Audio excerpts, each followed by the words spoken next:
Que Dieu nous bénisse ensemble. Les frères, chaque matin, ils disent, on va passer un moment de prière. Je le dis pour vous comme je le dis pour moi. Quand moi je souffre, je veux qu'on prie pour moi. Quand vous souffrez, vous voulez qu'on prie pour vous. Mais quand on écoute des prières et que ça souffre, il faut prier pour eux. Vous êtes d'accord avec moi? En tant que pasteur d'église, j'aime que ça prie moi dans l'église. J'insiste énormément. La prédication, que Dieu soit béni, on l'a écouté. Mais Dieu veut écouter nos voix. Amen, amen. Il veut écouter nos supplications. Il veut écouter nos lamentations. Parce que je me lamente vers vous, moi, c'est une chose, mais c'est vers lui qu'il faut que je fasse. Si j'ai des larmes à verser, c'est devant lui. Amen. On m'a fait part de besoins. Il y a une famille qui ne connaisse pas Dieu. Une personne est partie. Mais Dieu peut consoler les cœurs. Il y a une autre personne qui a voulu mettre fin à sa vie et qui fait partie de la famille du groupe qui est avec moi. Nous voulons, et on a prié hier, et nous voulons encore prier pour lui, que le Seigneur touche son cœur dans cette chambre d'hôpital. On fait part aussi qu'il y a une femme qui a besoin de la grâce de Dieu à Montpellier. Il y a le beau-frère à notre frère René qui a besoin de la grâce de Dieu, qui est à Lyon aussi. Vous avez tous des besoins, on a tous des besoins. Nos familles souffrent. Nous, on est heureux, gloire à Dieu. Des fois, on dit, on a un adversaire, le diable, il rôde et il veut nous faire mal. Et je regardais là, il n'y a pas que l'ennemi qui nous fait mal. Il y a des fois des personnes qui sont contre la parole, telles qu'Alexandre de Forgeron. Les frères prédicateurs, ils savent de qui on parle. Mais il a voulu faire beaucoup de mal à l'homme de Dieu. Mais l'homme de Dieu a dit, ne le regardez pas. Par contre, considérez ce qu'il veut essayer de faire. On voulant dire, on ne va pas s'apitoyer, mais faire attention. On est dans la maison de Dieu. Je voudrais qu'on soit ensemble pour prier ça. Qu'on courbe nos fronts ensemble. Comme si c'était vous, parce que la famille de Dieu, c'est ça. Je souffre avec vous, vous souffrez avec moi. Ça ne me gêne pas, moi, de dire à l'église, mes frères, priez pour moi. Je ne me suis jamais gêné dans aucune des églises que j'ai fait et que j'ai travaillé avec la grâce de Dieu, de dire au peuple, aidez-moi, priez pour mon foyer. Encouragez-moi. J'ai jamais dit je me cache et j'irai prier dans mon coin tout seul. J'ai toujours fait part de mon besoin à l'assemblée. Gloire à Dieu. C'est pas parce qu'on est pasteur, on s'assoit, on est des chrétiens. Dieu va nous bénir. À ce séminaire, il y a des victoires à remporter. Merci à Dieu ceux qui se sont levés hier. Mais j'aimerais le dire, Seigneur, c'est votre séminaire. Et dans cette journée, dites tout à Dieu. Allez trouver les pasteurs, n'ayez pas honte. Je l'ai dit hier à l'équipe que je suis, même si moi je ne suis pas là, allez, il y a plein de pasteurs, allez les voir. Allez leur parler aux pasteurs. Je sais qu'il y en a qui le font, mes frères. Eh bien, Seigneur, si vous voyez quelqu'un dans un coin, il n'est pas dans un coin tout seul. Vous savez, un médecin, ce qu'il dit, qu'un enfant il est isolé dans un coin, c'est qu'il a un souci. S'il ne s'amuse pas, c'est qu'il a un problème. Eh bien, nous, quand on est dans un coin tout seul, c'est qu'on a un souci. Et on veut le garder. Amen. On est des enfants ce matin. Mais on veut partager nos soucis. Amen. On veut les partager parce qu'on est une famille. Alors j'aimerais vous dire, Seigneur, vous en avez, on a des soucis, on a des malades, on a des problèmes. Mais on va courber nos fronts ensemble. Et dans un saint respect, on va prier pour tous ceux qui souffrent. Amen. Oui, il y a un garçon de 19 ans qui a besoin de la grâce de Dieu. Levez vos mains, vous qui avez des personnes qui souffrez. Et même vous qui souffrez, n'ayez pas honte de dire je souffre moi. Chez moi à la maison, il y a une personne qui souffre. Elle ne connaît pas Dieu. Ben, je veux qu'il rencontre Dieu. Amen. Moi j'ai une maman qui a besoin de la grâce de Dieu. Elle a un dérivé d'Alzheimer. Mais je prie tous les jours pour ma mère. Et j'ai pas honte de dire Seigneur, tu vas bénir ma mère. Amen. Vous comprenez? C'est vos familles. Criez à Dieu. On prie ensemble à la gloire du Seigneur. Amen. On veut que Dieu bénisse Charles, tu te lèves et tu pries le Seigneur. Et l'assemblée prie ensemble à la gloire de Dieu. Amen.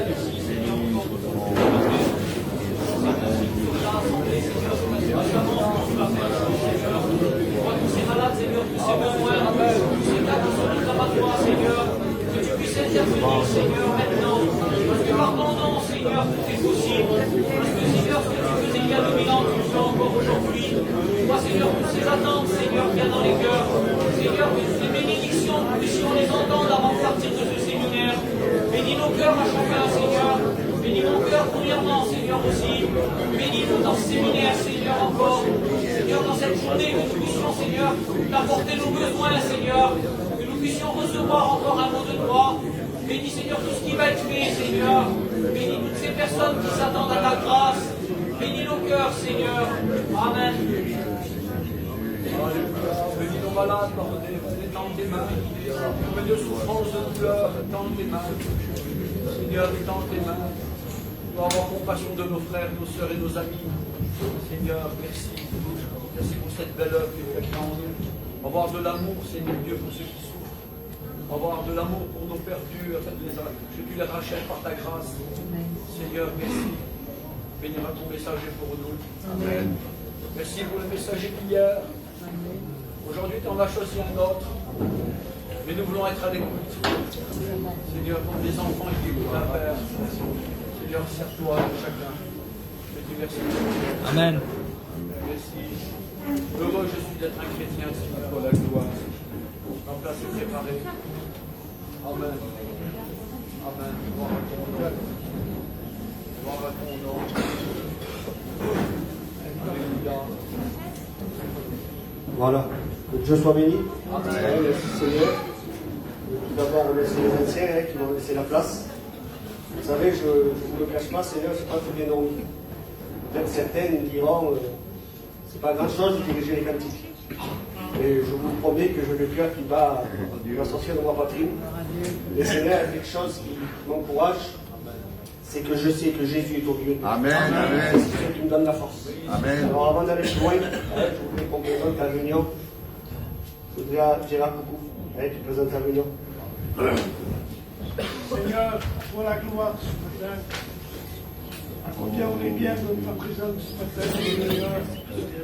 Combien j'ai besoin de toi, mon Seigneur. M'approcher de toi, c'est mon bien, Jésus. Amen. Représentant ton serviteur ce matin, qu'il soit ce canal que tu t'es choisi. Seigneur, sans toi, nous pouvons rien faire.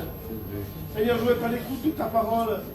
Je veux qu'elle tombe dans la bonne terre et qu'elle porte du fruit. À toi la gloire, mon Sauveur. Je te loue, mon Sauveur. Merci pour tes bienfaits. Amen. Amen. Que je sois béni. Je vous remercie, Seigneur. Et puis ce matin, avant de ici, je pensais à quelque chose. Pour la plupart d'entre nous, on est venus ici pour. Parle plus fort. Là, vous m'entendez? Voilà. Je vous disais, pour la plupart d'entre nous, on est venus ici à ce séminaire pour recevoir quelque chose de Dieu. Amen. Pour ma part, je suis venu recevoir quelque chose, un besoin dans ma vie, un besoin pour mon foyer. Et puis à l'écoute des messages que le frère a prêchés, j'ai compris quelque chose, que je n'étais pas seulement venu pour recevoir, mais que j'étais aussi venu pour apporter à Dieu. Amen. Et puis ce matin, j'étais en train de penser à ça. Et je lisais un petit peu la parole de Dieu. Je pensais au séminaire. Et puis en lisant la parole de Dieu, je me suis aperçu aussi qu'il y a eu dans la Bible un séminaire aussi. Et puis j'étais en train de lire, j'ai dit, Seigneur, nous on est en Espagne, on est dans l'hôtel, tout va bien. Et puis un jour, il y a un séminaire qui s'est passé, mais ce séminaire-là s'est passé dans un lieu désert. Et puis j'étais en train de regarder. Et puis là, il y a, dans ce lieu désert, il y a un jeune garçon, lui. Un jeune garçon qui est venu pour recevoir aussi. Parce que quand je lisais la parole, je m'apercevais que ce petit garçon-là a reçu un dû, quelques poissons et quelques pains. Et puis, quand on s'aperçoit qu'on fait la lecture, la parole de Dieu dit que sur le soir venu, ce petit garçon est encore là. Et puis, il n'a pas touché à ce qu'il avait reçu du matin. Il n'a pas pensé à se nourrir. Lui, son objectif, c'était se nourrir de la parole de Dieu. Amen. Et puis là, j'étais en train de penser à lui. Il n'avait pas grand-chose entre les mains. Et puis là, la parole de Dieu nous dit qu'un serviteur de Dieu vient le voir. Et puis là, il y a une conversation qui se fait. Il dit, viens voir, Jésus t'appelle. Et puis je le crois, Seigneur, qu'au moment où le Seigneur lui a parlé, ce petit garçon regardait autour de lui. Peut-être qu'il ne croyait pas que c'était pour lui, qu'à lui Jésus l'appelait, parce qu'il n'avait pas grand-chose de sa vie. Et puis le serviteur de Dieu l'appela et l'amena devant Jésus. Et puis là, laissez-moi vous dire que quand tu l'as dû arriver devant Jésus, Seigneur, son cœur devait commencer à battre. Comme tu es toi ce matin ici, Jésus t'appelle, même que tu n'as pas grand-chose dans tes mains. Jésus t'appelle. Amen. Et puis la parole de Dieu nous dit que ce petit garçon est devant Jésus là. Et puis Jésus dit, j'ai besoin de toi. Mais Seigneur, je n'ai pas grand-chose, mais regarde. J'ai quelques pains et quelques poissons. Mais le Seigneur dit, ne t'occupe pas, donne-moi ce que tu as. et moi je faisais le miracle. Et la parole de Dieu nous dit que le Seigneur là leva les yeux au ciel et puis il pria son Dieu, il pria son Père. Et la parole de Dieu nous dit que tous, pas un petit nombre, pas quelques-uns, tous furent rassasiés. Laisse-moi te dire que ce matin la parole de Dieu va être annoncée. Et le pain qui est la parole de Dieu est pour chacun de nous. Alors je voudrais qu'on réalise ce matin. Toi tu n'as pas grand-chose, tu n'as pas peut-être la force à crier ce matin. Tu n'as pas la force à prier. Tu n'as pas la force à te demander. Excusez-moi pour ceux qui le peuvent. Peut-être que tu as la force de te lever ce matin. Alors je voudrais que chacun de nous on se lève à notre place et qu'on chante ce cantique qui dit à toi, Roger Royer. Alors je voudrais que toute l'église le chante ce matin. Amen.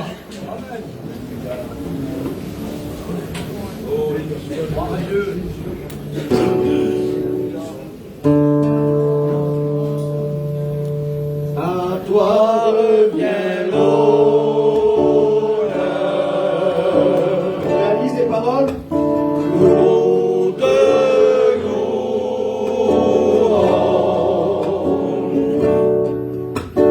nous levons nos mains vers toi, Seigneur, pour élever ton Saint-Nom. À toi revient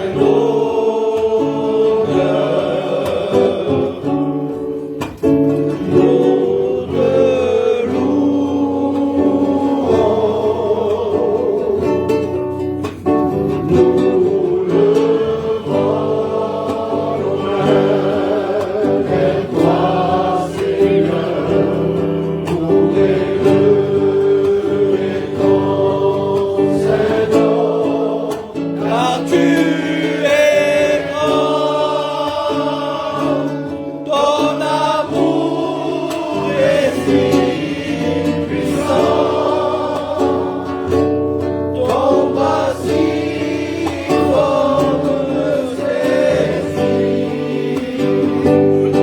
pour m'emmener près de toi, car tu es grand.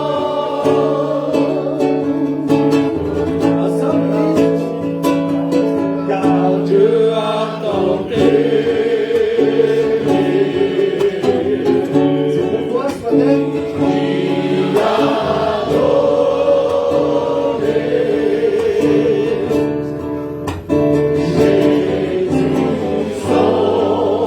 Jésus son Fils sur la croix pour pardonner tes péchés, car Dieu a tant aimé qu'il a donné Jésus son Fils sur la croix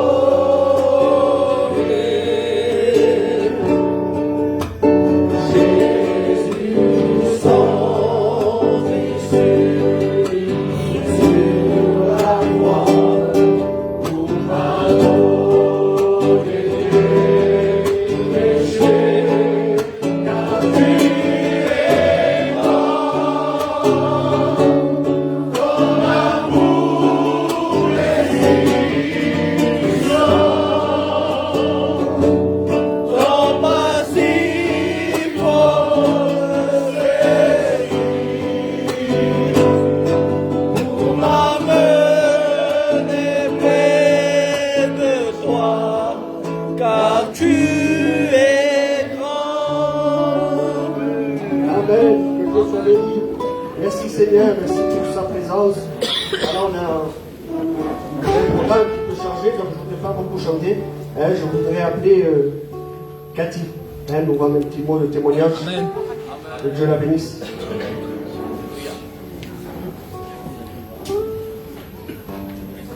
Savoir, alléluia.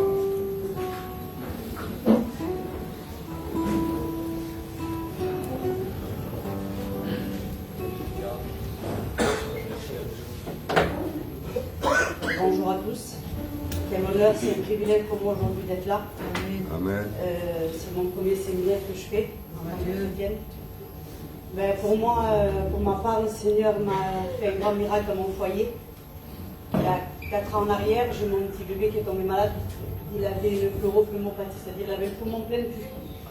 Et on ne comprenait pas parce que je l'avais emmené 2 fois dans la journée chez un médecin différent et il me disait que c'était musculaire. Et en fait, mon petit est en train de mourir. Quand je l'ai amené le soir tard à l'hôpital, les infirmières, elles étaient en panique. Je ne peux pas vous raconter, en fait, on ne peut pas raconter des choses comme ça parce que ça nous prend toujours dans le cœur. Et je voyais mon petit mourir et on ne pouvait rien faire en fait. Et quand le Seigneur j'ai demandé à Dieu, je me suis mis dans ma chambre, j'ai prié, je dis Seigneur, je ne voudrais pas te demander grand chose, mais juste que tu enlèves cette douleur et que tu me la donnes à moi parce que je ne veux pas voir le petit souffrir en fait. Et de là, une voix s'est fait entendre à mon oreille. Et moi, avec le recul aujourd'hui, je regrette mes mots.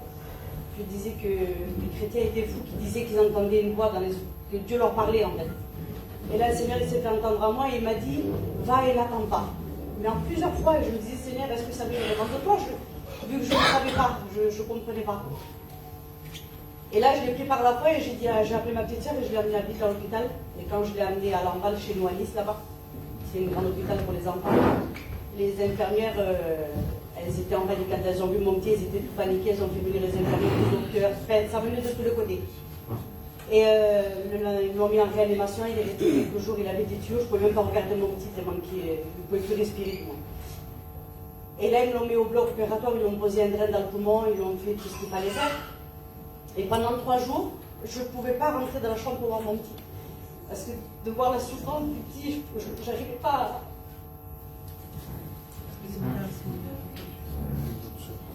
Il y a beaucoup de parents, et je pense que de voir une souffrance d'un enfant, c'est pas possible. Et là, le 3e jour, j'ai les serviteurs, Schneeko, John, nos serviteurs sont venus. Et ils voulaient voir le petit, mais les infirmières ne voulaient plus laisser passer personne. Parce qu'il y avait beaucoup de monde qui était venu voir le petit, parce que pour nous, on ne pensait pas qu'il allait vivre. Moi, pour moi, je ne pensais pas. Et là, le serviteur John, il est rentré dans la chambre. Et il a parlé avec mon petit bébé, il lui a dit, Lévi, tu crois que le Seigneur, il peut t'aider? Il ne parlait pas, mon petit, il lui a fait un signe de la tête. Et il a dit oui. Et de là, le petit, ça a été... Moi, je le prends par la foi et je sais que le Seigneur a agi. Parce que mon petit, il devait rester plusieurs mois à l'hôpital et en fait, il en a fait qu'une semaine. Aujourd'hui, il est là. Moi et mon mari, par cette expérience, on s'est baptisés. Mon foyer est chrétien, le foyer de ma petite est chrétien. Et le désir de mon cœur aujourd'hui, c'est que toute ma famille s'approche de Dieu. On a de la famille qui est venue avec nous aujourd'hui. Eh bien, le désir de mon cœur, c'est qu'ils puissent faire une expérience dans ce séminaire et qu'ils puissent rencontrer Dieu comme nous on l'a fait. Et la seule chose que je peux vous dire, c'est que ceux qui ne l'ont pas fait une expérience avec le Seigneur, qu'ils la fassent. Parce que c'est le plus beau cadeau qu'on peut avoir, c'est d'avoir Dieu dans sa vie. Amen. Que Dieu soit béni. Merci Seigneur pour cette merveilleuse expérience. Est-ce que vous croyez que Jésus guérit aujourd'hui encore? Amen. Vous savez, un jour, par une circonstance, une petite douleur pour moi, la plupart vous le savez, je suis allé voir un médecin et puis quand le médecin a fini son diagnostic, voilà le diagnostic, à l'époque j'avais 34 ans, le diagnostic c'était voilà monsieur des aides auditives, vous allez les garder un petit temps et dans quelques temps vous allez devenir complètement sourd parce que vous avez perdu entre 70 et 80% d'audition des 2 oreilles. Et puis laissez-moi vous dire, quand j'ai écouté ça, j'ai été écroulé. J'avais 34 ans, j'ai dit Seigneur, comment je vais faire? Je suis un chrétien d'église. Aujourd'hui, Seigneur, je fais ce que je peux pour toi. Je ne fais pas grand-chose, Seigneur. Mais le peu que je fais, je peux le faire pour toi. Et aujourd'hui, on me dit ça, Seigneur. Alors qu'est-ce que je vais devenir d'ici peu de temps? Seigneur, c'était mes mots. Je serai inutile pour toi. Et puis laissez-moi vous dire que cela a attristé mon cœur. Le soir, je suis rentré chez moi et puis avec le respect que je vous dois, je me suis couché. Et puis là, j'ai commencé à pleurer. J'ai dit, Seigneur, je t'en supplie. Ne permets pas, s'il te plaît, que je sois inutile pour ton œuvre, Seigneur. Ne permets pas. À ce moment-là, vous savez, mon cœur, Seigneur, était tourné. Je ne parlais plus à mon Dieu à ce moment-là. À ce moment-là, je parlais à mon Père. Parce que quand on a un problème, quand on a un souci, quand on a une difficulté dans le monde, la première personne qu'on se retourne aujourd'hui, c'est vers notre Père. Et puis là, j'étais en train de discuter avec mon Père. Je dis, Seigneur, s'il te plaît, ne permets pas que je sois inutile pour toi. Et là, vous savez, le Père ne s'est pas fait attendre. Laissez-moi vous dire que je l'ai senti, il s'est penché sur moi. Et là, comme on pourrait le dire ce matin, peut-être ça va vous faire sourire. Papa était là. Et puis là, il m'a dit un mot. Et là, ça a transpercé mon cœur. À ce moment-là, j'ai compris que j'étais guéri. Amen. Le Seigneur m'a dit un mot. Il m'a dit ces mots-là. Ne crains pas, parce que tu seras utile pour moi. Et puis quelques jours plus tard, me voilà dans un autre hôpital avec les résultats dans la main gauche ici. Et puis d'autres résultats dans la main droite. Et puis là, j'étais en face du médecin qui était là. Et le médecin me posait la question, il dit, monsieur, pourquoi vous êtes ici? Et je dis, monsieur, regardez, j'ai ça. Et puis le médecin regardait, il ne comprenait pas. Il dit, monsieur, aujourd'hui, vous avez des résultats ici. Et nous, aujourd'hui, nous avons ici. Il dit, vous n'avez plus rien, monsieur. Et puis là, je ne comprenais pas, mais le médecin, je comprenais que le Seigneur m'avait béni parce que quelques jours avant, il m'a dit, tu seras utile pour moi. Et puis là, le médecin ne comprenait pas, lui. Qu'est-ce qui se passe, monsieur? Je lui dis, monsieur, dites-moi, je ne sais pas. Et lui me dit, je pense, monsieur, que vous avez vécu un miracle. C'était les mots du médecin. Et puis le Seigneur ne s'est pas arrêté là avec les mots qu'il m'a dit. Vous savez, quand il promet une chose, il a compris. Quelques temps sont passés. Et puis un soir, il me réveillait encore dans mon cœur. Et il m'a redit les mêmes mots. Tu as dit que tu voulais être utile pour moi. Alors aujourd'hui, lève-toi et va prêcher l'évangile. Et puis laisse-moi vous dire qu'aujourd'hui, je suis là. Je suis un candidat au ministère. Et puis le Seigneur, la promesse qu'il a faite dans mon cœur, elle s'est réalisée. Aujourd'hui, je prêche l'évangile et je suis totalement guéri. Que Dieu soit béni. Merci à Dieu. Je voudrais écouter Ramon, qui va nous chanter un cantique. Que Dieu le bénisse.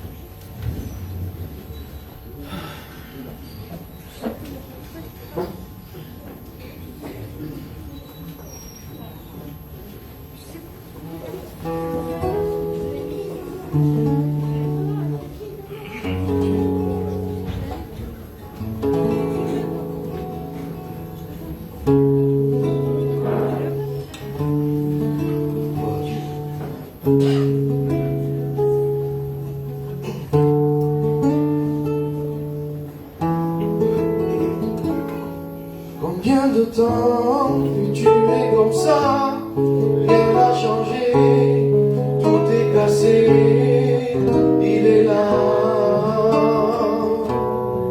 pour tout réparer, pour pas ne pas goûter à celui qui t'a aimé le premier. Allez viens, allez viens.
Dieu vous bénisse.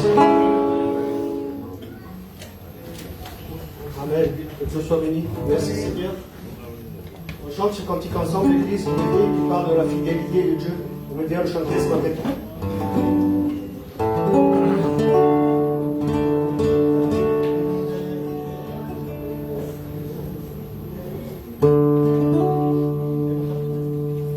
Ta fidélité est grande. Ta fidélité est incomparable. Tu es comme toi, ô Seigneur. Grande est ta fidélité. Ta fidélité est grande. Ta fidélité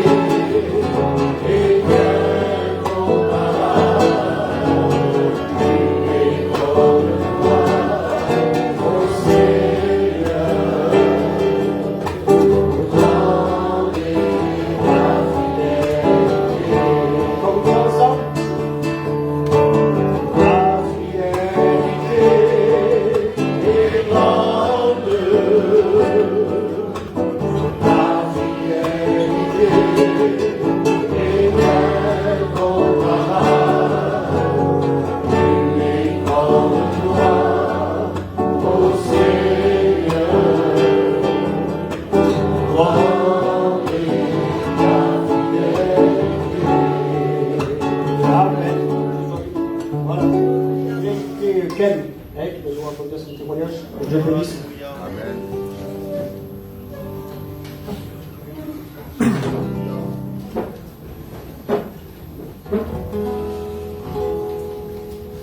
Gloire à Dieu. Je suis content d'être là, je suis content du séminaire, je suis pour ma part déjà béni.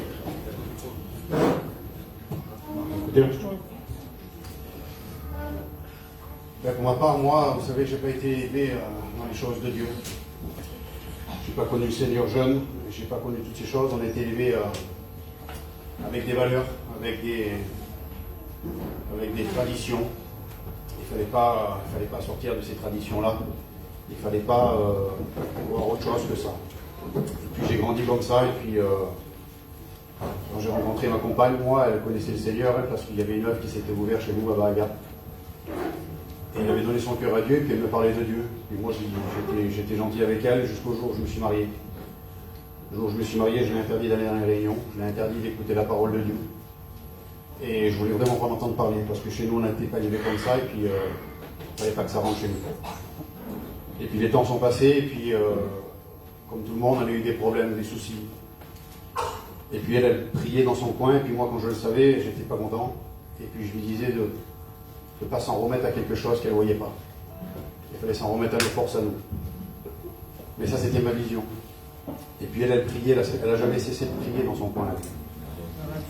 Et puis voilà, il s'est passé quelques années, et puis chaque année, il y avait une mission qui venait chez nous à Gap là-bas.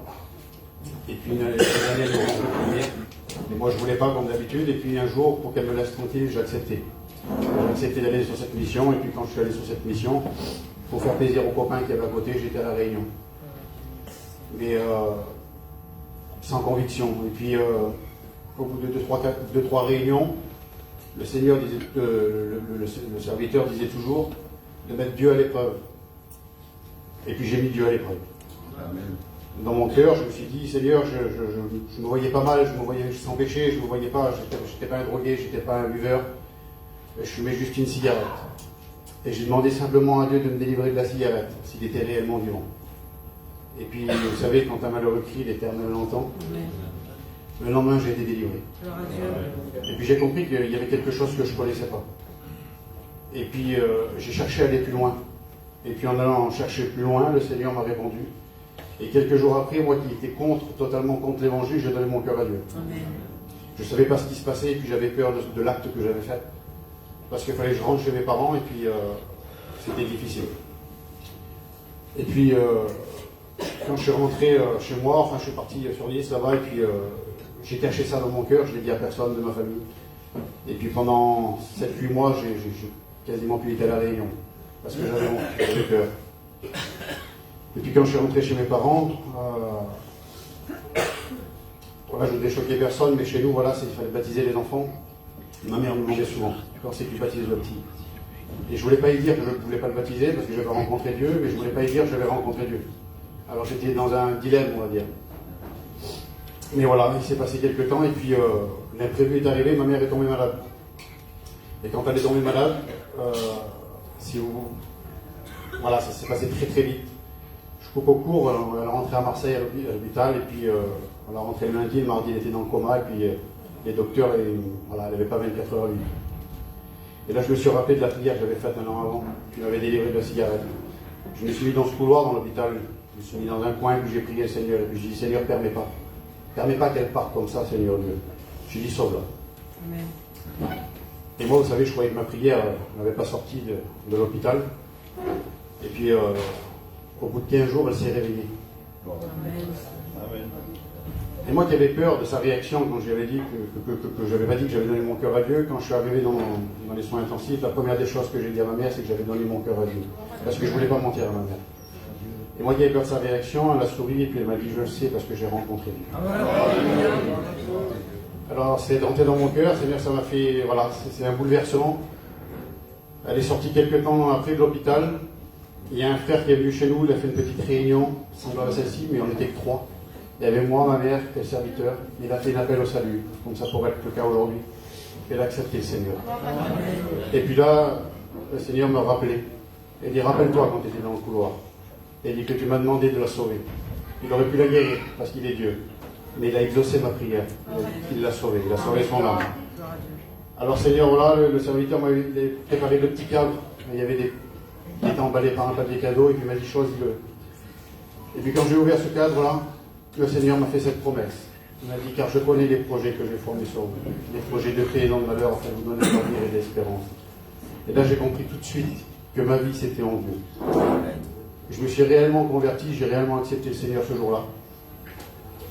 Ma mère est partie quelques temps après, mais auprès de Dieu. Amen.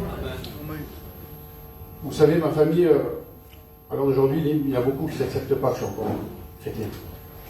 Mais le Seigneur a fait ses projets qu'il m'a promis, et puis chaque jour je marche avec Dieu, puis l'avenir c'est avec lui tous les jours. Amen. Les projets c'est avec lui. Vous savez, moi qui étais tellement rebelle de la parole de Dieu, il m'a baptisé du Saint-Esprit. Amen. Je ne comprenais rien, j'ai eu le don de prophétie quelques temps après. Et quelques temps après, il m'a appelé au service. Aujourd'hui, je suis inscrit pour aller aux écoles bibliques. Le Seigneur a changé totalement ma vie. Vous savez, si on fait confiance et qu'on met le Seigneur à l'épreuve, ne croyez pas qu'il ne vous écoute pas. Le Seigneur, il est là, il vous écoute. Amen. Alors demandez-lui, mettez-lui à l'épreuve. Demandez-lui l'impossible à Dieu, comme je l'ai fait moi. Une simple demande pour me délivrer d'une cigarette. Aujourd'hui, il en a fait un serviteur de Dieu. Amen. Que Dieu vous bénisse. Gloire à Dieu. Seigneur. Que Dieu soit béni. Amen. Merci Seigneur. Alors on va écouter Richie. Elle va nous chanter un cantique. Que Dieu te bénisse. Oui, Seigneur Jésus, merci. Gloire à Dieu.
De ce que l'on entend de la parole de Dieu, elle est une assurance, une choses que l'on espère, de celles qu'on ne voit pas. La foi, c'est de faire confiance au berger, même dans la sombre vallée. La foi est une victoire qui nous fera triompher, nous à recevoir ce que Dieu nous promet.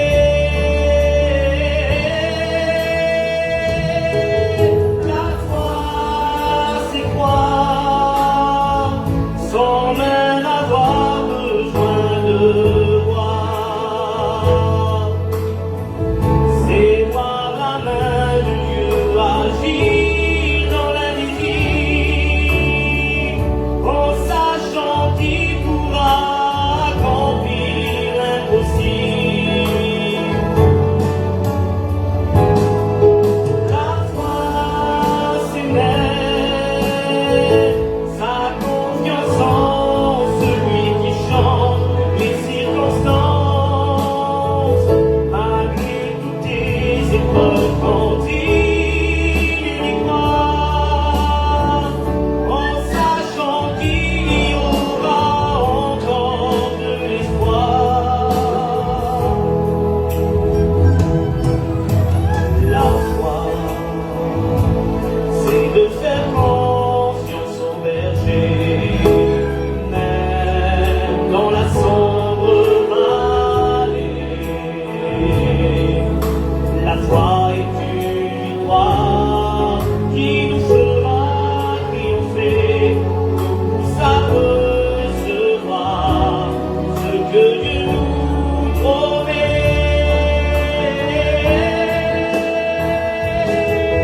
La foi, c'est quoi? Sans même avoir besoin de voir.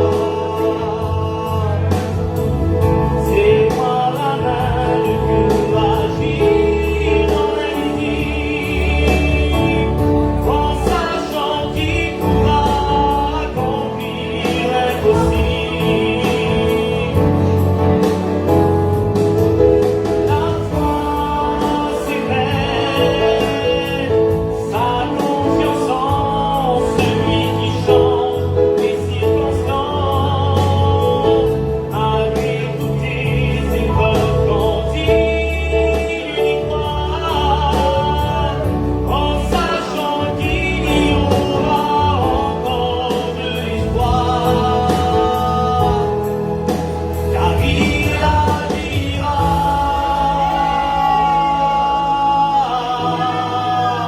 il agira,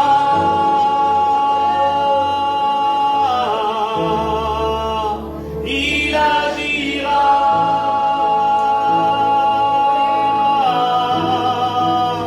il agira,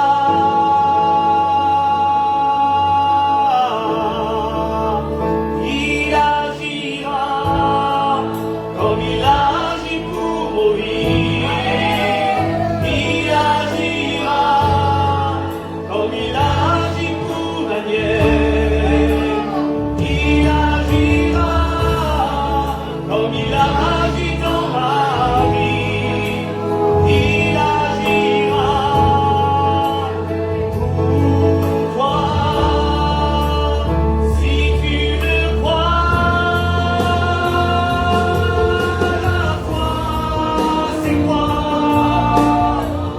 Sans même avoir besoin de voir. C'est voir la main de Dieu agir dans l'invisible, en sachant qu'il pourra accomplir l'impossible, car il agira.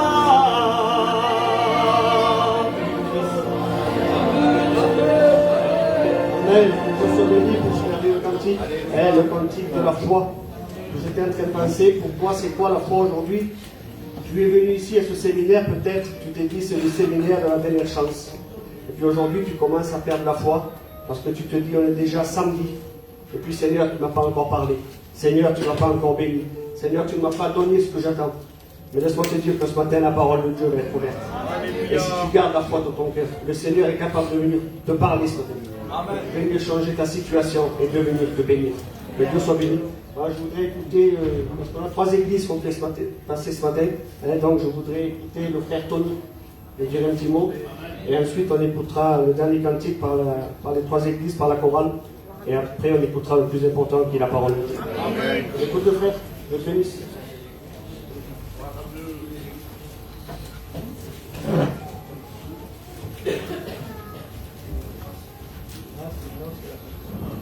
Bonjour tout le monde.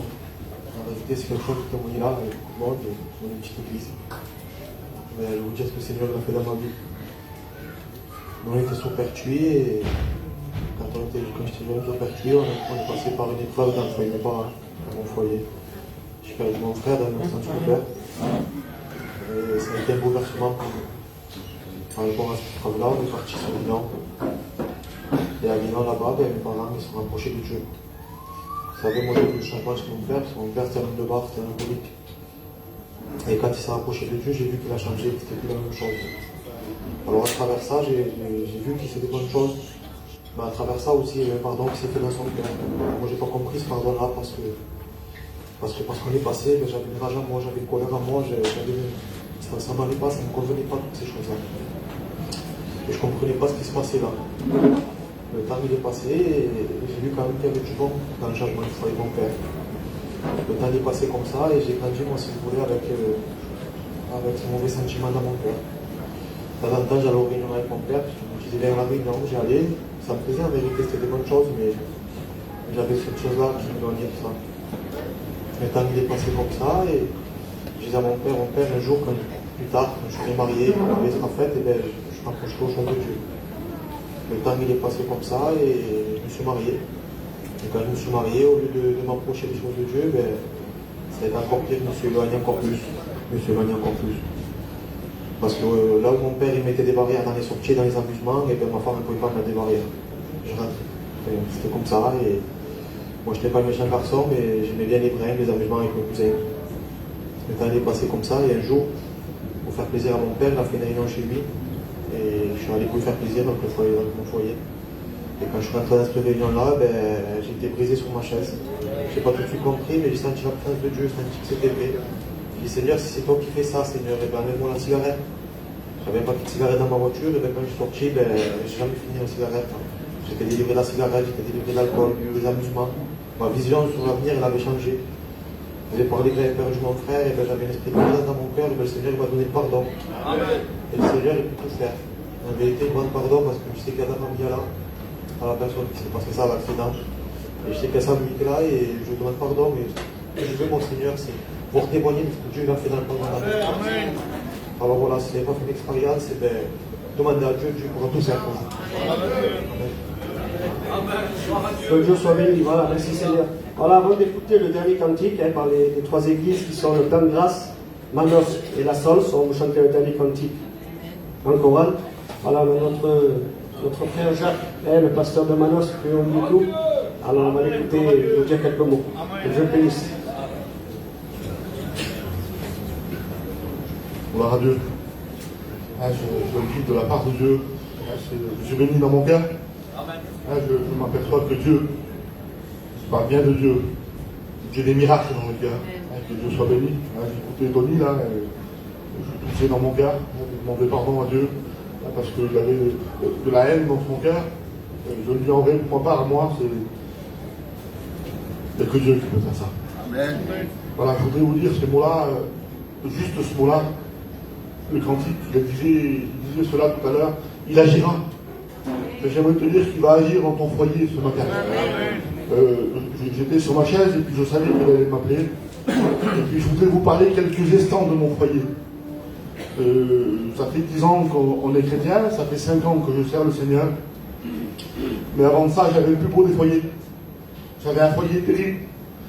J'avais un foyer, j'avais une belle maison, j'avais 2 petits qui étaient en bonne santé. Tout allait bien, je gagnais bien ma vie. Mais j'avais un foyer qui était détruit. Il y avait un foyer qui était détruit parce que le monde avait pris beaucoup de choses. Vous savez, l'alcool, je ne me droguais pas moi, mais l'alcool et le jeu avaient pris beaucoup de place. Et puis alors, pour moi, c'était nos coutumes chez nous, chez les Chines, si on faisait un petit peu ce qu'on voulait. Alors elle n'était pas contente parce que moi je rentrais des fois avec le respect que je vous dois, je partais le matin et puis je rentrais 2 jours après. Et puis quand j'arrivais chez moi, c'était la guerre. Et puis ça a duré 10 ans comme cela. Mais pour moi, je disais à elle, t'as pas le droit de parler de toute façon. Chez nous, c'est comme ça, et puis on ne changera pas, je ne changerai pas ma vie. Mais vous savez, des fois, sur nos coutumes, nos religions et nos façons de vivre, eh bien, nous empêchent d'être heureux. Parce que malgré tout ça, j'étais malheureux. J'étais malheureux dans mon cœur. Ce que j'avais passé de mes parents, eh bien, j'étais en train de le reproduire dans mon foyer. Mais un jour, par la grâce de Dieu, je dis pas la grâce de Dieu parce que Dieu, c'est un Dieu qui fait grâce et puis il connaît les pleurs des cœurs. L'évangile est rentré chez nous. Et puis des frères nous ont témoigné comme on vous témoigne ici. Et puis j'ai reçu quelque chose dans mon cœur. Le prédicateur qui prêchait, il disait, tu as ta haine dans ton cœur et tu n'as pas de joie. Et sache que moi je suis le seul vrai Dieu ce matin qui peut te redonner tout ce que le diable t'a pris. Je me suis approché des réunions et un jour on est venu dans ce séminaire-là. Je m'approchais de Dieu. J'aimerais vous dire que si tu es là pour ton foyer ce matin, si tu fais confiance à Dieu, alors je le vois, moi ça fait 3-4 jours que les frères ils sont là et puis ils vous disent il faut prier le Seigneur, il faut prendre des engagements avec Dieu. Au nom de Jésus, faites-le. Au nom de Jésus, faites-le. Ça peut être la clé pour ton foyer ce matin. Et puis je me rappelle qu'un jour dans une réunion, je me suis levé aussi. Et puis j'ai crié à Dieu, j'ai dit Seigneur, moi aussi j'ai besoin pour mon foyer. J'avais un foyer détruit, on s'avait laissé des dizaines de fois. On avait conclu que même à un moment donné, on laissait les petits grandir parce qu'ils étaient trop petits. Et puis j'ai dit, quand ils vont arriver à un âge de raison, eh bien, on se séparera, comme tous les foyers ont fait. Quel désastre ça aurait été dans mon foyer. Mais la Bible dit cela dans le livre d'Habakkuk, chapitre 1 et verset 5. Je vais faire en vos jours une œuvre. Et que même si on vous le raconterait, vous n'y croiriez pas. J'aurais pas pu croire qu'un jour j'allais servir Dieu. Dans un foyer de misère que j'avais, je servirais Dieu. C'était impossible pour moi. Mais Dieu a fait bien plus que ça. Dieu a sauvé mon foyer. Il en a fait de moi un serviteur de Dieu. Et puis quand j'ai grandi dans l'évangile, j'ai fait une prière à Dieu. J'avais demandé quelque chose à Dieu personnel. Je savais travailler de mes mains, et puis j'ai dit à Seigneur, Seigneur, tu connais mes capacités. Seigneur, je ne veux pas les montrer aux hommes. Seigneur, je veux que ça vienne de toi. Seigneur, je veux travailler dans ton œuvre. Et puis il y a 2 ou 3 ans de cela, le Seigneur a construit une équipe. Et puis aujourd'hui, on va travailler et on construit des églises. On construit des églises pour le Seigneur. On est parti en Italie avec une équipe de frères et puis on a construit l'école biblique d'Italie. Je vais faire en vos jours une œuvre que même si vous le racontez, vous n'y croyez pas. Peut-être que tu ne crois pas ce que je suis en train de te dire ce matin. Mais Dieu veut se servir de ton foyer. Mais si toi tu veux, j'aimerais vous dire qu'il ne reste plus qu'aujourd'hui et demain. Le temps est court. Le Seigneur revient nous chercher. Amen. Ne remets pas demain ce que tu peux faire dans cette matinée. Amen. Ne remets pas ce soir ce que tu vas pouvoir faire cet après-midi. Ne remets pas demain ce que tu vas pouvoir faire ce soir. Mais fais-le. Le Seigneur vous bénisse. Voilà, hein, on appelle les frères et sœurs. Hein, approchez-vous. L'église de Gap, l'église de Manos, l'église de Valbas. Gloire à Dieu, alléluia.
Gloire à Dieu.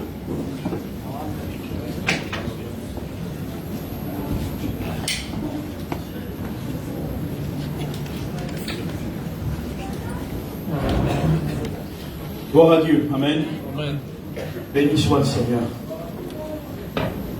Je glorifie le Seigneur d'être ici avec vous ce matin.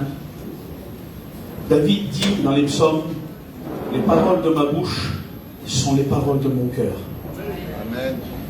Et j'aimerais vous dire avec la vérité de mon cœur que je viens devant vous avec humilité. Comptons sur le Seigneur pour nous bénir et pas sur mes propres forces. Nous comptons sur le Seigneur. Notre force nous vient du Seigneur. Ce que nous avons besoin, c'est que nos foyers soient bénis.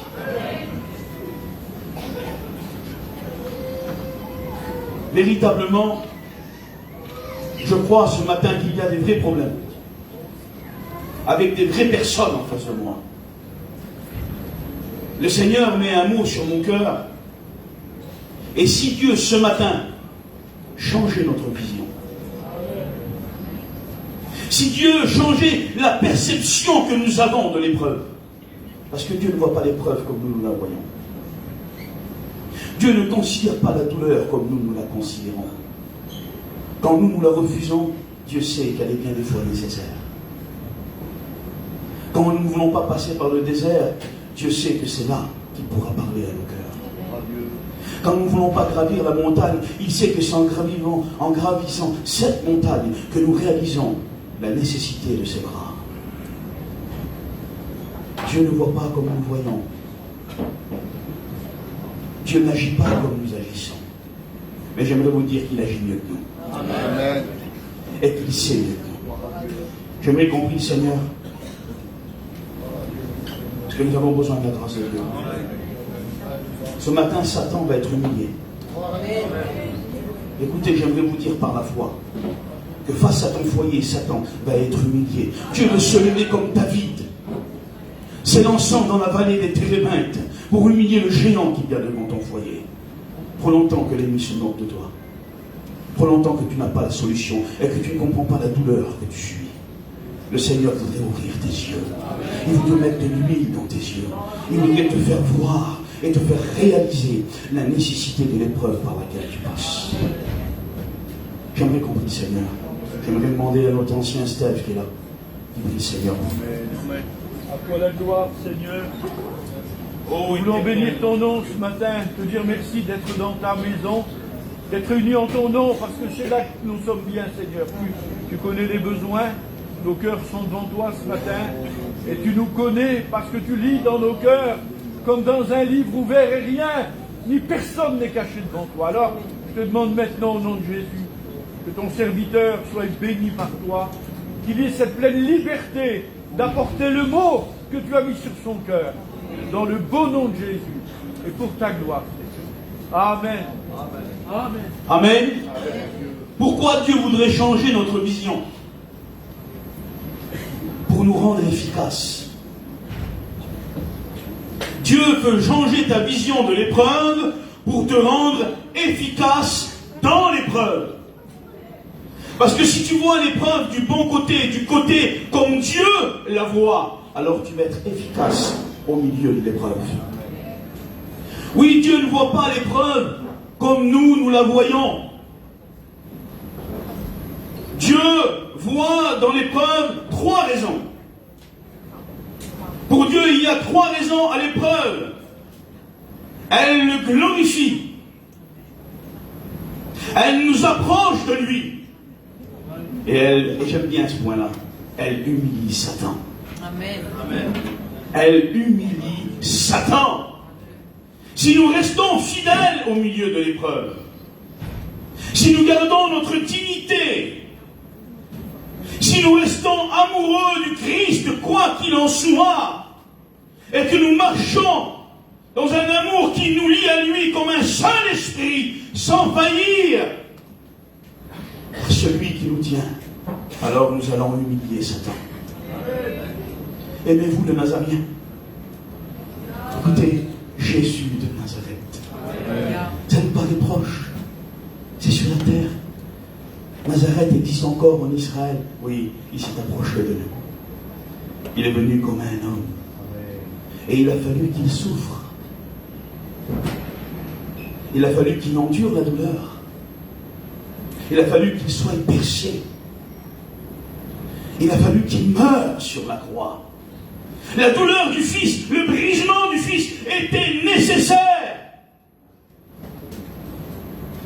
C'est pour ça qu'il est écrit. Ésaïe 53, verset 10. Il a plu à l'Éternel de le briser par la souffrance, en livrant sa vie en expiation pour le péché, en sacrifice pour le péché. Il a plu à l'Éternel de le briser par la souffrance. Pourquoi?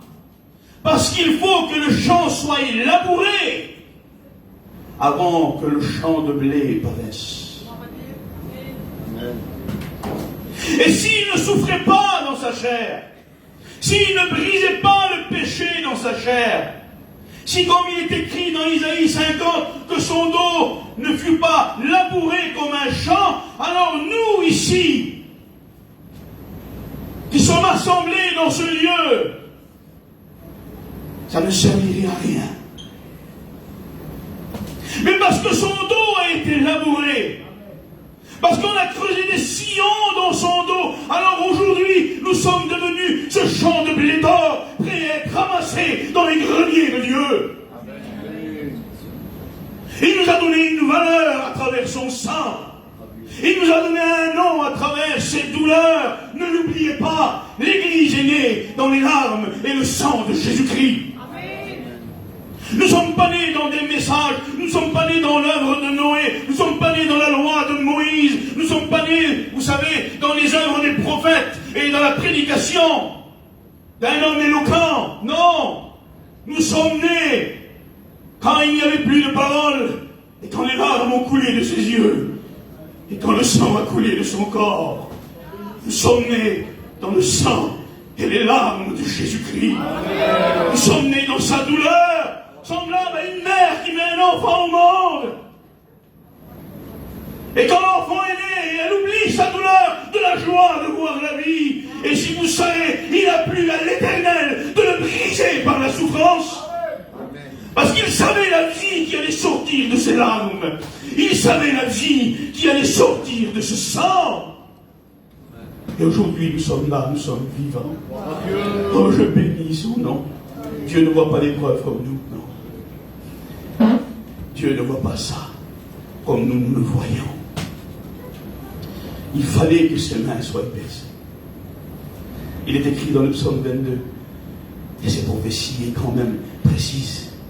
Ils ont percé mes mains et mes pieds. David était vraiment inspiré. Ils ont percé mes mains et mes pieds. Vous savez, il est écrit dans l'Ancien Testament, quand Dieu va créer, c'est pas un secret, c'est écrit, quand Dieu va créer les oiseaux du ciel, il va parler au ciel.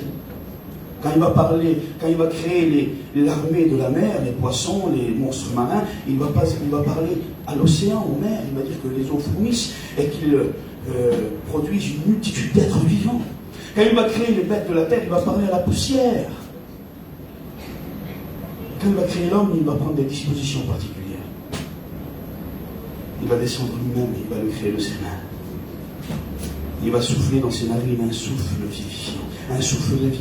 Et l'homme devint une âme vivante. Pourquoi vivante? Parce que l'homme a été créé avec la conscience de Dieu, avec la morale de Dieu, saint, juste et amour et souverain.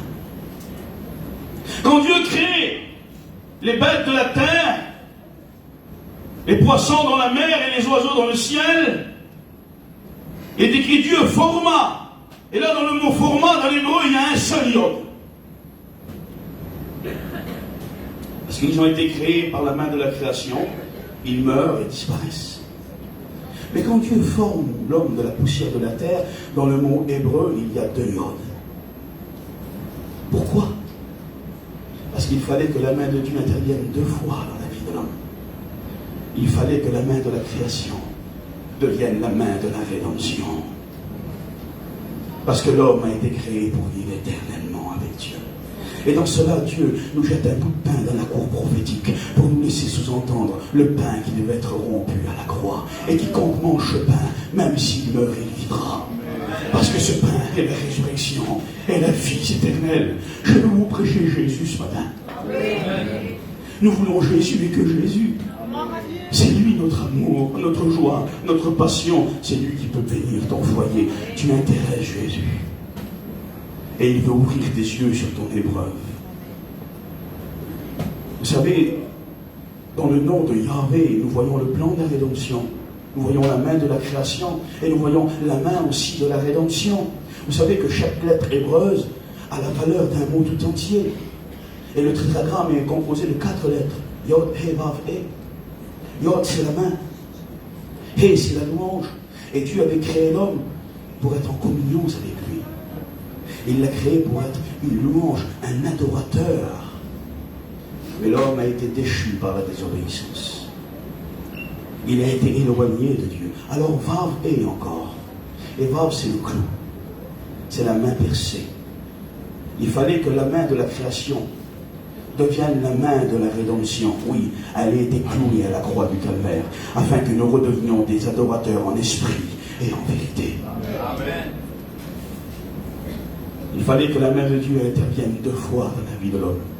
Alors maintenant, nous lui appartenons 2 fois, par la création et par la rédemption. Le Seigneur est venu pour accomplir la volonté de son Père. Et nous vivons pourquoi? Pour accomplir la volonté de Dieu. Nous ne vivons pas pour le regard de nos yeux, le désir de nos cœurs.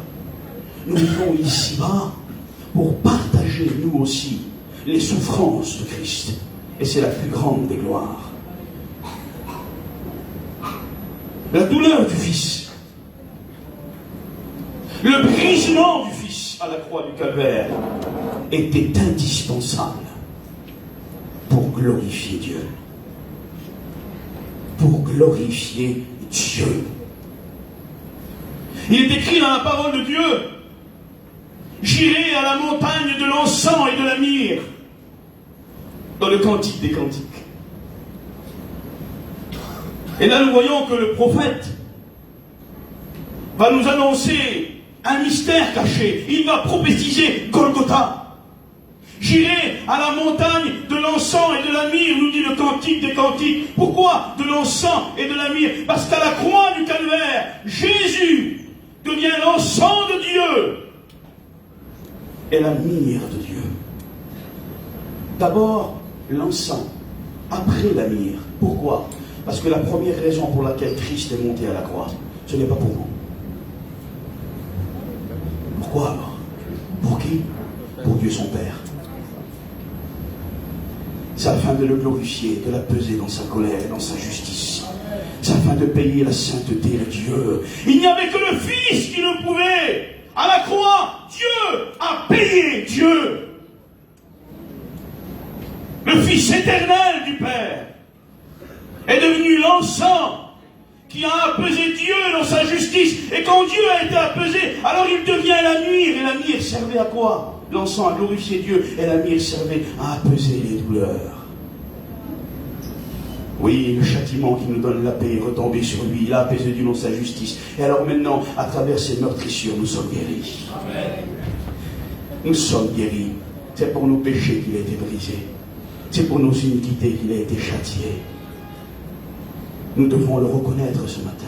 Nous devons monter à la montagne de l'encens et de la myrrhe. Là, il paye Dieu afin de pouvoir nous sauver. Il est monté à la croix et cela avait été nécessaire pour nous approcher de Dieu. La souffrance de Jésus-Christ était indispensable. La mort de Jésus-Christ sur la croix du Calvaire était indispensable pour nous approcher de Dieu. Il n'y avait pas d'autre moyen. Il n'y avait pas d'autre chemin. Il n'y avait pas d'autre porte. Rien ne pouvait nous guérir du péché pour nous approcher de Dieu. La loi n'avait pas cette puissance. Et hier, il en a parlé un peu, Michael. Quand vous allez au docteur, il vous fait une ordonnance. Gloire à Dieu. C'est vrai. Mais quand le docteur vous fait l'ordonnance, est-ce là que vous êtes guéri? C'est quand vous prenez le médicament de l'ordonnance que vous êtes guéri. Et la loi était l'ordonnance qui désignait le mal. Et la grâce est le médicament qui le guérit. La croix était indispensable. Oui, Michael, tu as raison. L'encre ne suffit pas. Il fallait le sang. Il fallait le remède pour nous approcher et pour nous guérir. C'est pour ça, comme m'a dit Michael hier, comme dit le Cantique des Cantiques, mon bien-aimé est blanc et vermeil. Comment s'approcher d'une telle sainteté, d'une telle blancheur, d'une telle grandeur? Dieu est saint. Infiniment saint, parfaitement saint. Les anges qu'il a créés, qui s'appellent les séraphins, se cachent le visage, les pieds, et ils volent devant lui. Ils se cachent le visage, signe d'adoration, et les pieds, signe de soumission. Et ils prennent simplement 2 ailes pour voler le service. Ils prennent plus de disposition pour adorer que pour servir, parce que notre premier service doit être l'adoration. Amen. Amen. Et nous devons l'adorer quoi qu'il se passe dans notre vie, et proclamer sa sainteté. Parce que nous savons que tout concourt au bien de ceux qui aiment Dieu. Et Dieu ne nous a pas demandé de tout comprendre, mais de croire. D'avancer, de glorifier et de le louer, comme le Fils a fait. en apprenant l'obéissance et étant obéissant jusqu'à la mort de la croix. C'est Séraphin qui l'a créé dans le ciel. Il est écrit qu'il crie avec le même étonnement, avec le même enthousiasme, avec la même ardeur, depuis le jour d'éternité où ils furent créés, depuis le premier jour de l'aurore. Ils crient l'un à l'autre, il est écrit, parce qu'ils sont étonnés, comme si ils se regarderaient et diraient, tu te réalises, ils n'arrivent pas à s'enlacer, ils n'arrivent pas à enlever cette passion dans nos cœurs, cette ardeur dans nos cœurs, et ils disent l'un à l'autre, Saint, Saint, Saint est l'Éternel des armées. Vous savez, Séraphin vient de l'étymologie hébreu de Tzarek, qui veut dire embraser avec ardeur. Comme s'il soufflerait sur un feu, il prend fort, parce que Dieu est tellement saint, que les anges qui le louent prennent feu. Ils s'embrasent par la sainteté de Dieu. Ils sont protecteurs de la majesté divine. Comment s'approcher d'une telle blancheur? Comment accéder à une telle sainteté? Nous impurs, nous coupables, avec la tache noire du péché sur notre vie. Alors il a fallu qu'il devienne vermeil. Mon bien-aimé est blanc et vermeil. Et vous savez, le vermeil, c'est le mariage de deux alliages. Si vous mettez de l'argent et de l'or, ça crée le vermeil. Et ça donne rouge. Et il a fallu que le roi devienne serviteur. Que l'or devienne argent. Que le maître s'humilie jusqu'à nous et prenne l'apparence d'un homme. Il a fallu que le lion devienne brebis. Il a fallu que Dieu devienne homme. L'Emmanuel avec nous. Et sur la croix, cela a donné rouge le sang qui peut nous approcher de lui. Et il n'y a que ce sang qui a pu rompre le voile de haut en bas, qui représentait le péché qui nous séparait de Dieu. Quand Adam et Ève ont péché dans le jardin d'Éden, Dieu va les chasser du jardin. Et il va mettre à l'entrée du jardin des chérubins protecteurs à l'épée flamboyante pour leur barrer le chemin de l'arbre de la vie. Quand Dieu va demander à Moïse, Exode chapitre 25, de construire le tabernacle, il va dire, tu mettras un voile entre le lieu très saint, le saint des saints, et le lieu saint. Et ce voile, Dieu va lui dire, tu feras aussi des chérubins dessus, protecteurs. Ce qui signifiait que la route de la sainteté nous était barrée. Vous savez, un jour un homme qui s'appelle Charles Spurgeon, un serviteur de Dieu, a dit, ce n'est pas le chemin de la sainteté qui nous mène à Christ, mais c'est le chemin de Jésus-Christ qui nous mène à la sainteté. C'est son sang qui nous amène à la sainteté. Amen, amen. Aujourd'hui, les gens veulent faire des œuvres pour acquérir Dieu. Non, il y a dans une seule œuvre que tu pourras acquérir la sainteté. C'est dans l'œuvre du Christ à la croix. C'est à travers son sang à lui. C'est à travers ses meurtrissures à lui. C'est à travers sa douleur et son brisement à lui. Et Dieu va dire à Moïse, tu feras ces chérubins là, sur le voile. Et ce voile représentait le péché de l'homme. La barrière entre nous et Dieu, entre nous et la sainteté. Dieu était inaccessible à cause de nos péchés.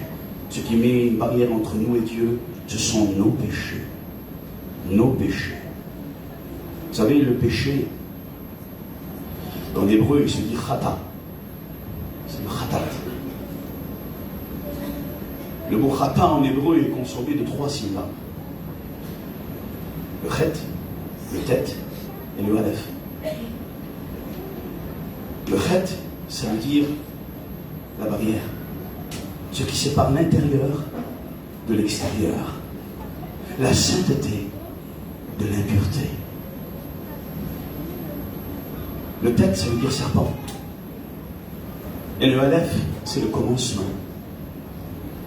Donc nous voyons une signification dans le mot péché en hébreu, qui vient nous dire au commencement, le serpent a posé une barrière. Dans le jardin d'Éden, nous avons été mordus. Le venin est entré en nous et nous étions destinés à la mort. Nous étions destinés à la mort. Vous savez aussi que le sacrifice pour le péché en hébreu s'appelle aussi le chatat. Ça veut dire que quand un Israélite venait dans le tabernacle, dans le temple, et qu'il apportait un agneau ou un sacrifice, le souverain sacrificateur disait « Quel est ton sacrifice ?» Il disait « Je t'apporte mon khatat ». Littéralement, je t'apporte mon péché. Pourquoi? Parce que là, il y avait une substitution. Il y avait une transmission. Avant que le sacrifice soit mis sur l'autel, l'homme d'Israël mettait sa main sur le sacrifice. Et le sacrifice mourait sur l'autel et était consumé par la flamme. Et là, dans la chair du sacrifice, il y avait eu une substitution du péché de l'homme sur la bête. Et le péché de l'homme mourait avec la bête. C'est pour ça que Paul dit, il l'a fait pécher pour nous. Vous n'avez jamais trouvé bizarre ce texte? Il l'a fait pécher pour nous. Il est devenu péché. Il n'a jamais péché. Il est devenu péché. Véritablement là, c'est un homme juif, hébreu, qui veut transmettre une pensée hébreuse dans une langue grecque. C'est dur. Il dit apatia. Et véritablement, il se réfère au khatat de l'Ancien Testament. Il veut dire par là, il l'a fait sacrifice pour le péché. Et c'est dans sa chair à lui, sur la croix du calvaire, qu'on nous a inauguré une route qui jadis n'existait pas, mais qui aujourd'hui nous donne un libre accès au sanctuaire céleste. Parce qu'il a dit sur la croix du calvaire, « Père, tout est accompli. Entre tes mains, je remets mon esprit. » Il a dit aussi sur la croix, « Eli, Eli, lama sabachthani » parce qu'il fallait qu'il subisse toutes les conséquences du péché pour que tous les péchés soient pardonnés. Et la plus grande conséquence du péché, c'est la séparation de Dieu. C'est la séparation de Dieu. Et il a été séparé pour un temps. Il a subi cette conséquence. Et le voile du temple s'est déchiré. Et aujourd'hui, à travers le sacrifice pour le péché, la barrière que le serpent a posée est brisée. Amen. Et nous pouvons nous approcher de lui. Car il a inauguré le chemin. Je bénis son Saint-Nom. Il est le chemin, la vérité et la vie. Il n'y a pas d'autre moyen que d'être sauvé si ce n'est la douleur, le sang et les larmes de Jésus-Christ. À la croix, il a humilié Satan. C'est les trois raisons de l'épreuve de la croix. Il a glorifié Dieu, il nous a approchés de Dieu et il a humilié Satan. Pourquoi Satan a été si tant humilié à la croix? Imaginez la puissance des ténèbres devant la croix du calvaire. Là, il y a tous les serpents des ténèbres, là. Et ils amènent leur plus grande force, qui est le dragon. Le serpent ancien, ils l'amènent là, devant la croix. Ce grand dragon. Et ils attendent le guerrier de Dieu. Et Dieu apporte un agneau. Seigneur, comment ça? Devant ces myriades de serpents, devant ce dragon si puissant, tu apportes un agneau. Et voilà la plus grande victoire de la croix. C'est qu'à la croix du calvaire, un agneau a vaincu un dragon. Mais pourquoi cet agneau a vaincu ce dragon? Quelle est la force de cet agneau? Quel est le secret de cet agneau? C'est sa sainteté. Amen. Il a humilié Satan par sa sainteté. Il ne pouvait lui donner aucune accusation. Il a accompli toute la loi. Il n'a point péché. Alors il peut nous délivrer. Amen. Alors il peut nous délivrer. 1 Corinthiens 15, 22. Ô mort, où est ton aiguillon? Où est ta force? La force de la mort, c'est le péché. Et la puissance du péché, c'est la loi. Pourquoi la loi? S'il n'y a pas de loi, il n'y a pas de péché. Si vous prenez un sens interdit, vous allez prendre un procès. Parce qu'il y avait un panneau à l'entrée. Si vous criez un stop, vous allez perdre des points. Parce qu'il y avait écrit stop. C'est la loi qui donne les bornes de la transgression. Donc, qu'est-ce qui veut dire ce texte-là, en langage gitan? Eh bien, ça veut dire que celui qui accomplit toute la loi ne pêche pas. Et celui qui ne pêche pas ne mourra jamais. Cela était impossible à chacun de nous. À chacun de nous, cela était impossible. Mais venu un homme qui s'appelle Jésus et qui l'a fait.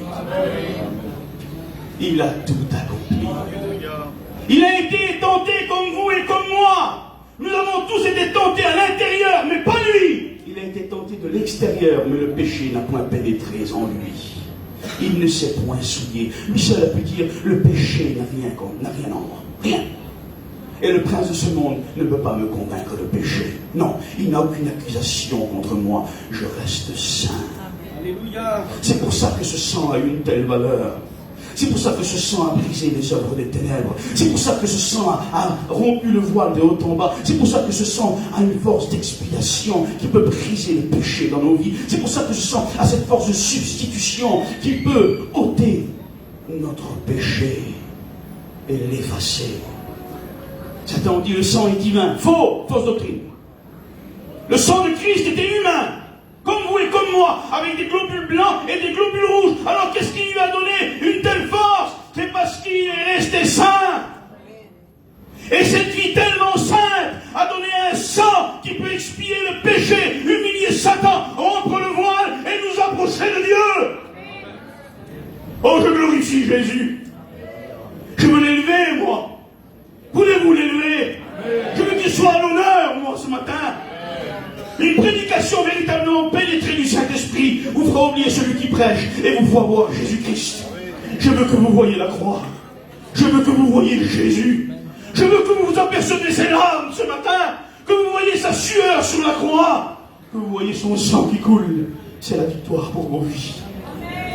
C'est Satan humilié dans vos vies. Oui, sur la croix du calvaire, il a vaincu par sa sainteté. Il a humilié Satan par sa sainteté. Il est écrit dans le texte original au sujet de Christ, l'agneau laid. Pourquoi? Pourquoi au sujet de Jésus est écrit l'agneau laid, un jeune agneau? Parce que ce n'est pas un moutard, un agneau laid. Sa bouche n'a pas touché la production de la terre. Et Christ ne s'est pas souillé avec ce que les pieds de l'homme ont foulé. Il est resté saint. Amen. Il est resté saint. Il est resté comme un petit agneau devant celui qui le tombe. Il a été jusqu'à la boucherie, jusqu'à la croix du calvaire. Il a posé la tête devant celui qui lui a arraché la barbe et au crachat.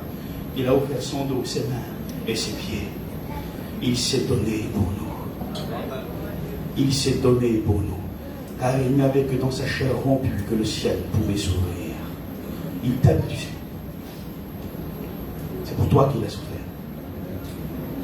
Malgré tous ces anges glorieux qui prennent feu le louant, malgré l'arc-en-ciel qui entoure son trône, et que nulle voix humaine ne peut nommer, ni même égaler, les 4 ans et êtres vivants qui portent le trône au visage de lion, d'aigle, de veau et de séraphin, et qui crient comme des éclairs, et qui grondent comme des tonnerres, la sainteté de l'Éternel, le ciel sans toi pour lui était triste.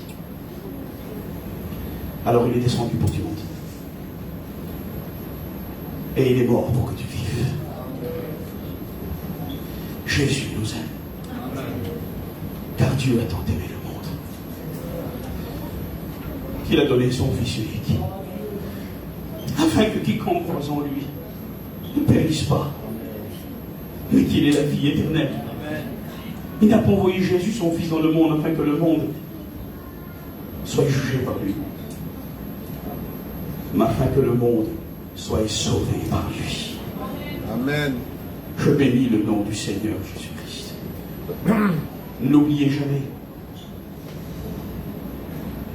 l'Église est née dans le sang et les larmes de Jésus-Christ.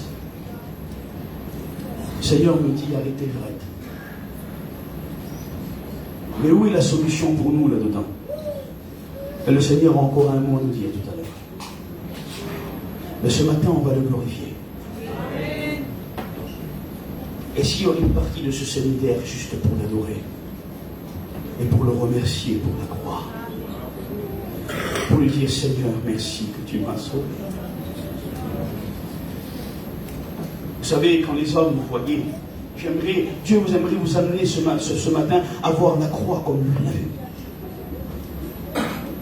Pas comme les hommes l'ont vu, mais comme lui l'a vu. Quand les hommes voyaient un agneau qu'on mène à la boucherie qui n'est pas propre au sacrifice, lui, il voyait l'agneau de la prophétie. L'agneau qui le payait dans sa justice. Ce matin, ouvrons nos yeux sur la croix. Amen. Regardons l'œuvre de la croix. Aucune autre œuvre n'a pu nous sauver. Il n'y a que dans ces meurtrissures à lui. L'œuvre de Noé était grande. Il a construit une arche de bois. Il a sauvé 8 personnes. Christ a porté une croix en bois. Et lui, il sauva l'humanité. Il nous a sauvés. Il peut te sauver. La douleur du Fils, l'épreuve du Fils, le brisement du Fils à la croix était indispensable pour glorifier Dieu, pour nous approcher de Dieu et pour humilier Satan. Et pour humilier Satan.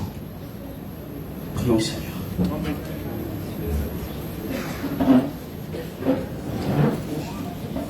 Seigneur, je te rends gloire. Je te rends gloire. Je veux maintenant, Seigneur, comprendre. Je veux que tu ouvres mes yeux. Que je suis un fils qui a part au royaume. Alors je dois aussi avoir part aux souffrances du royaume. Si le Fils unique a eu part aux souffrances, alors moi aussi je dois y avoir part. Je veux dire comme l'apôtre Paul, c'est une gloire. C'est ma gloire, la croix. La croix est ma gloire. Ce n'est plus moi qui vis, mais c'est Christ qui vit en moi.